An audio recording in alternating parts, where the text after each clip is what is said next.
welcome to the Soul of Pisces. And this series this year, where I'm tackling the soul of the signs, was challenging for me because even though I've redone the signs of the zodiac every year for, I don't know, almost 10 years at this point, what I had never yet done was give myself the challenge of getting down into the actual core of each sign, the soul of the sign. And Squeezed by the Winepress of the Gods was the subtitle I came up with regarding Pisces. And I think it's probably a state that many Pisces can relate to, because I can sort of hear the psychic groans going on around the planet, and in the future sense of wherever this recording is going to go, as it goes out to at least, I don't know, 30 people or 40 people, and then it probably keeps going on and going on. So we have the soul of Pisces. And what does this have to do with the winepress of the gods? The idea here that I'm working with is that there is a deep core in this sign, but not only in the sign of Pisces, because we each have all the signs of the zodiac within us. I'm not a Pisces, but I have Pisces inside me, and so does everyone else. But the distribution is always in some different configuration with differing proportions. And so somebody might be 50% Pisces and 3% Scorpio and 17% Gemini, or 90% Pisces or 3% Pisces. And so it makes a difference. And so when we talk about this part of humanity, as well as when we talk about the people that were born under this sign, we're talking about a certain primal experience of life on Earth. And this particular version of primal experience is the one that applies an almost constant, relentless pressure. And the constant, relentless pressure is not a mistake or too much to handle just barely. It can feel like too much to handle. And it takes on varying forms subjectively, depending on each particular Pisces and human being. But it often takes the form of, there is so much that needs to be done to make the world right. How dare I exempt myself while others are suffering? And so there's often a built-in conscience to this sign that is so relentless that the magical, playful, free, flowing, exquisite, ecstatic, euphoric, orgasmic side of this sign rarely gets to express itself, because the normal experience is, gosh, I would love to play. I would just love to emerge into this zone of creativity and artistry and love and magic and sexuality. And but I can't, because there's so much that needs to be attended to. And so the state that we usually find Pisces in throughout the world is the coping state of Pisces. It's what I call the coping mechanism of this sign. As if someday, when everything that needs to be attended to will finally actually be attended to, I will then finally get to release. You know, it's like a Piscean bargain. It's not usually conscious. I'm not saying that most Pisces go around the world saying, someday when I get everything done, I'll finally be who I am and release. But I'm saying that's what's happening unconsciously. That's the mechanism. But one of the reasons why it often goes this way for Pisces is because they know themselves to be so strong inwardly that that they're also aware that very few people could actually ever attend to the things that need to be attended to as thoroughly and deeply as they can. And so it's like, how dare they let themselves off from the responsibilities in the world when it's so obvious that everyone else is less competent and couldn't possibly do it. And so let's go into what's really happening here. What's going on in the soul? What can we do about this? How does this apply to the modern time? How does this fit Pisces? What does this mean inside everybody?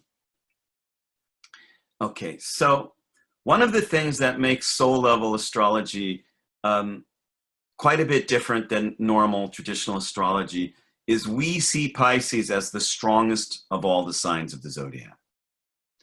And most traditional astrology usually views Pisces as this ephemeral, blurry, unfocused, addictive, very, very open to succumbing to alcohol and drugs, and wishy-washy, and way too mystical and out there, and not real enough, and not solid and dependable, and not consistent. And some of that stuff is kind of true, but we place Pisces in a very deep position of honor in the College of Visionaries and Wizards, where Pisces is the strongest sign of the zodiac. It's the one sign that if it ever finally wakes up to what it's made of, when Pisces goes through an awakening and realizes who she is, why she's here, what he's doing, where he's going on a soul level, it's the one sign that cannot be stopped. You cannot stop a Pisces that's absolutely activated. And so really, Pisces is the karmic bulldozer of the zodiac. It's like all the deep sludge that's in the way of the world actually waking up and becoming what it ought to be, which is a place of love, tolerance, compassion, understanding, and truth. Pisces is the sign most equipped for rolling up her sleeves, climbing in the bulldozer, and pushing the karma out of the way. And that's quite an awesome responsibility. The wine press of the gods is the relentless pressure that gets applied because of human beings knowing that that life is nowhere near yet the love that it should be. That exerts a pressure. And Pisces at the bottom of it all, in the deep seat of it all, in the strength power location, is haunted by this feeling, when is humanity going to wake up to the love? When is this going to happen? And what can I do about it? And so that exerts a relentless pressure. The pressure is, am I living my life in such a way that I'm at least stepping into the love, the truth, the spirit, the evolutionary potential, the power of change, the deep call of transformation? Or am I partially deaf like everyone else and just kind of ignoring, well, love could happen here. Yeah, okay, love could happen. Okay, maybe so. It takes this moment of, wait a minute, no, love is going to happen here because I will make it happen. The part of me that's love is going to happen from now on. And I am not going to frivolously waste another moment playing in any other field than the field of love and truth and magic. That's where I'm going to play, because ultimately this is what Pisces wants, is to play. Pisces just wants to play, and there's just so much that needs to be done that that they're usually not going to opt for the escapist varieties of play, of which there are so many. But maybe there's a deeper version of play. Maybe the way we make the world work right again is through playing. Maybe there's a way to play with physical material reality. In the Sanskrit culture, this would be called Leela. Leela is the word for the sacred intercourse between Shiva and Shakti that gave birth to all things in the universe. The idea in the Hindu cosmology is that we are here because a god and a goddess made love, and they gave birth to the universe. That means if you wake up and find out that you're living, for example, in a world that has forgotten its true nature, in a species that has lost its love, at a time of anti-magic, the way that you can put it all to rights is not necessarily through meeting the problem at the same level that it was created at, but through injecting more love and magic and truth in. In other words, by Leela, playing with existence in such a way that you and existence become each other's lovers, compatriots, allies, collaborators. Let's bring love and magic back into the mix. What you're then doing is imitating the same force that created everything, and so you're recreating all things if you sink deeply enough into the fabric of all things to play with it on that level. Like the way ayahuasca and LSD and psilocybin mushrooms, and the way that you go deep into the molecular structure of all things and you meet existence on such a primal level that now you can change your agreements with why you're here and what you're doing. Now, the love that's fundamentally injected into the tap root of existence floods into your root. Now you get nurtured by a deep source spring of the same force that created all things. You get to be recreated in the way that the best ayahuasca journey or acid trip could ever do, where, oh my God, I am so much bigger than all my problems. How did I forget again and get stuck as this measly little nincompoop person who's at the mercy of all these huge things far away that I have no power over? How did I forget once again? How did I bite the apple of incarnation and forget that I am God? How did I forget that I am all things, that I am the universe? I'm not this little measly little character crawling around for meager sustenance on the face of a cruel, cold world. I am a goddess. I can make love with existence. I can play on such a level of primal inhabiting my heart, my soul, my creativity, that the love of the universe gets pumped through me into existence. That the source of all things sources me. Instead of trying to take nurturance at the obsolete energies and spent stories and toxic thought forms of a dying age of humanity, I'm going to go to the source. I'm not going to buy into the old stories. They are not going to power me. I am not going to let myself rest until I tap a primal tale of hope, love, magic, and regeneration. That is what's happening here. That is my story.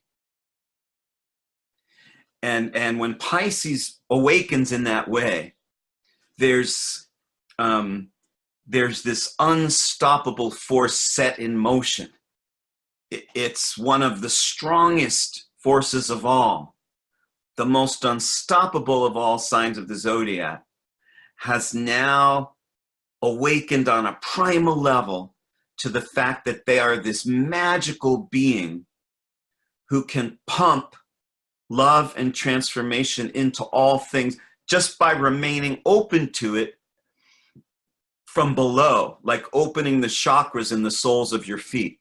Because the people who are into chakras don't usually talk about the ones on the soles of the feet. There's a few extra chakras besides the 7 that people normally talk about, and one of them is under the soles of the feet. And if you open that chakra, you can draw up from the living earth this huge regenerative force that just streams through your physical presence and out your fingertips. But you have to stay open from below. And so the only way you can get there is by wrestling sufficiently with the part of you that doesn't yet feel ready for it, or thinks there's something fundamentally wrong with you, or would rather forget about having to be the love that you are. And modern culture, the one thing that modern culture excels at is convincing people not to be the love that they are. So you really have to pull a social reversal.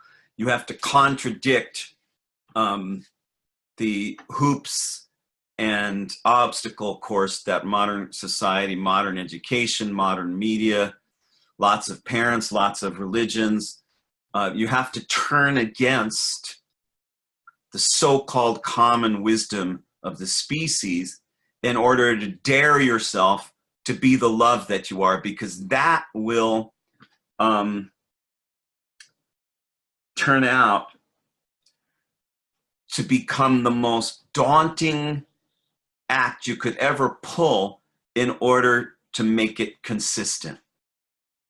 To consistently show up in this world as the love that you are will challenge you and initiate you and daunt you.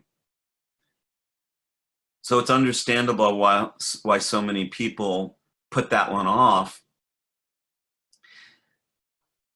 But there is a deep calling to so awaken to the love that that then the pressures of modern life and the Piscean pressure of feeling there's so much wrong in the world, how dare you could ever play, that pressure itself, if you harness it, it becomes your love source. It's like, let the pressure of everything that's wrong in the world make you so right inside that the sour grapes turn to wine, that the lead turns to gold, that that the unmerged ingredients of your own nature finally come together alchemically inside you. And so squeezed by the winepress of the gods is, there are so many things that need to be changed. There is so much bad in this world. There's so much delusion, bigotry. There's so much hatred. There's so much violence. There's so much corruption, so much poison, so much pollution, so much toxicity. and let the knowledge of all those things awaken something anti-toxic in your heart and soul and body. Let the knowledge of how much is wrong and toxic generate a cure. It's like homeopathy. Let a micro version of the poison that's killing the world inoculate you, create the antidote for the poison. So here we have a deeply caring, deeply magical, most potent sign of the zodiac, who most of all wants love to happen, wants all the barriers to dissolve so that love and truth are restored to their proper influence in the human species. Can we recreate the end of capitalism? We're witnessing the destruction of capitalism all over the world. Can we recreate out of love? Can we recreate out of wholeness something to replace the dying age with? The gift of our time right now is that an entire worldview has run its course and is dying. The world is dying. Our species is dying so that it can be recreated. This has happened before during the cusp of ages. This has happened before at times when the Stone Age gave way to the Iron Age. And at different periods throughout history in different parts of the world, an entire way of being had to end in order to make way for a new way to come in. We're living in one of those times. An entire age is ending. Nobody is sure what's going to replace it. But whatever is going to replace it, it starts in you. It starts the moment on a very deep level, whether you're a Pisces or anything else. It starts in you on a very deep level at the very moment that you realize you are here in the physical plane to be the love that you are, to stand for that, to follow the truth, to listen to your soul, to listen to the soul of all things. Sure, there's all kinds of threats and dangers to keep love from happening. There are all kinds of machineries put in place to keep bigotry happening. There are all kinds of obstacles, and there is an unstoppable force inside each human being should they ever claim it. This is the Piscean moment of truth. To look inside the soul and recognize what you're made of and make the decision of whatever it's going to take to fulfill that nature. That's the only reason you're here. The only reason your soul is here is to blossom into the unique being that you are. And the very pressures that get in the way of it, ironically, can catalyze such a deep decision in you. Pisces is a decision at its most primal level. And the decision is, have you had enough of stopping the love that you are. That's the decision. Okay, I am done stopping the love that I am. I am done corking the universe. I am done halting evolution.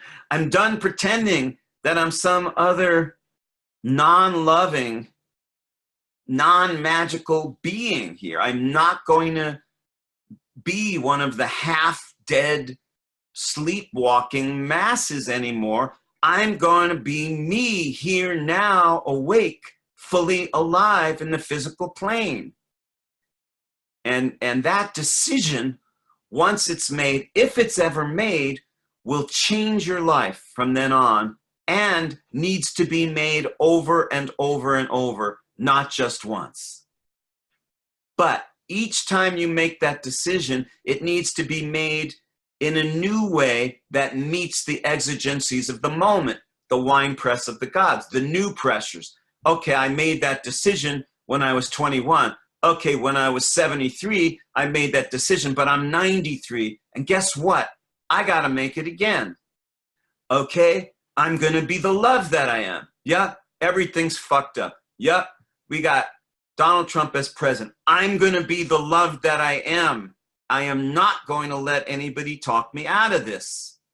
Yeah, once again, my crazy sibling has accused me of being selfish and a fool, and my family's all turning against me, and there's something going on in my digestive organs, and I'm going to be the love that I am, and nothing is going to stop me.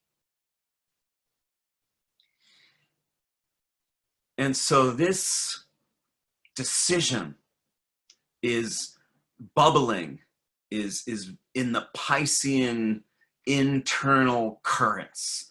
It's bubbling and it's haunting. Have I had enough of stopping the love that I am from happening? Have I had enough?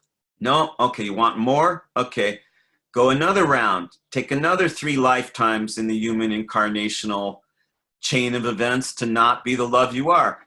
Or are you ready? Are you ready? Can you anchor the highest acid trip into the most mundane moment of ordinary everyday existence? Can you lasso spirit and bring it down through the strength of your devotional willpower into the core of your very fiber? Can you become God? Can you become love? Will you be the goddess who plays with existence from now on such a primal level that everyone else can't help but change? Can you hold that? Can you anchor the ocean? Can you anchor the sea? There is a primal energy in that sign that that I can often really use, and that I don't always generate on my own. You know, a courageous, unbridled primacy in the sign of Pisces. You know, just like the unbridled ocean, just like a powerful force of transformation that wants to rip through the old stuck thought forms and stuck energies, and you know, a deep kind of salt of the earth. You know, here we are, like your partner says, riding the planet. You know, here we all are, just riding the planet, just, and you know, there's something very close and tangible about Pisces magic. It's like the salt of the earth. It's like a peasant magic. It's not so much like a wizard magic. It's not like a high vizier, grand vizier in the court of the king. It's like the magic of the earth, the peasant magic, nature magic, the magic of just your feet on the ground. You know, the magic of your body, the magic of, here we are in these physical temples and these vessels, and let's just show up. You know, let's have a feast. Let's eat. Let's drink. Let's make love. You know, let's dive into the ocean. And so in closing, squeezed by the winepress of the gods is that experience of things are hard, things are pressured. So many people are suffering in the world, and let's be the love that we are. Let's just be the love that we are. And thank you all for joining us. We've gone 8 signs into 12, and at the 3/4 point, Vermont is full of snow. And thanks everyone for joining us, and take care.